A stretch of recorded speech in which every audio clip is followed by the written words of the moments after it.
deui setan cena cek hadis setan ditalian ya ditalian ditalikung sangkan teu manusia teu kagoda dina midamel maksiat saupamina aya keneh manusia anu nyieun pagawean maksiat dina bulan puasa seperti dahar bubunian minum bubunian lain setan anu lolos ngan eta manusia ngawujud dirina jadi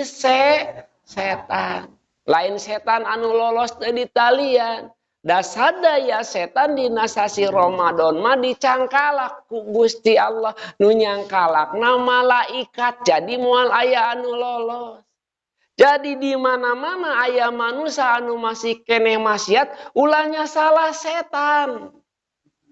Setan teh sia bulan puasa barang dahar bisa ngambek setan kami geus ditalian ku malaikat masih keneh dituduh ngagoda manusana wae eta mah. Jadi eta manusia wujudna manusia sifatna sifat